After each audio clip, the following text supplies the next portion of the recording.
When I was about 5, I discovered Eggo waffles, and my mom let me have a box. And after that, I was no more pancakes for me. It was all waffles. My name is Sara Fludd. I am the owner of Pop Goes the Waffle, which we founded here in St. Pete in 2017. I'm a native South Carolinian, and I've always loved baking and waffles and anything with sugar. People in the South, we love our food, we love to cook, so one of my favorite things was cooking with my grandmothers, so I immediately grew up baking from the time I could walk. Our waffles are a bit different than a typical diner waffle because they're made from a dough instead of a batter. A liege waffle from Liege, Belgium is made from a yeasted dough, and it's like a brioche. We mix the butter in slowly so it has time to incorporate, and then once it goes through the first rise is when we add the pearl sugar. That's what makes these waffles special, because when we bake these on the iron, that pearl sugar caramelizes and it makes it naturally sweet. So you don't really need any syrup with these waffles.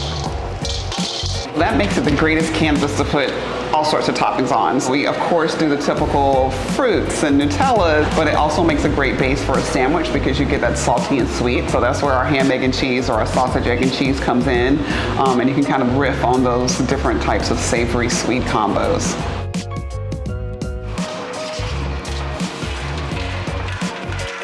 Now for me, it makes me feel nostalgic. I started making them with my daughter when she was growing up, and it was kind of a special treat for her on snow days or birthdays or holidays. Now that she's 25, I look back on it and I think about all those times that we had in the kitchen together.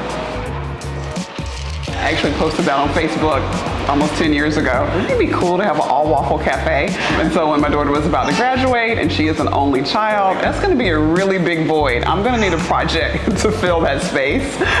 So that's how the waffle thing happened. Now, it was supposed to be a pre-retirement gig. I told my husband, I was like, let's just do a few festivals. It'll be a fun weekend thing. And 5 years later, it's completely taken over our lives in a good way. In 2018, we started doing the waffle pop-ups.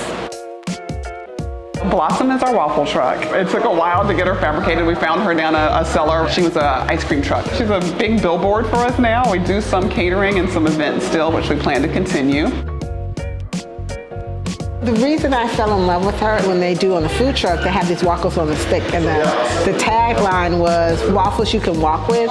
So it was a vertical waffle that you had on a stick and you could walk around and eat it. We needed a larger kitchen. In addition to the truck events, we have lots of wholesale clients. So trying to make 300, 400, 500 waffles in that space was getting a little out of control. The most rewarding part still today is like seeing people come in and try a waffle and say it's the best they've ever had. I'm an only child, my daughter's an only child. I would like to leave some sort of legacy. So for me, this is it.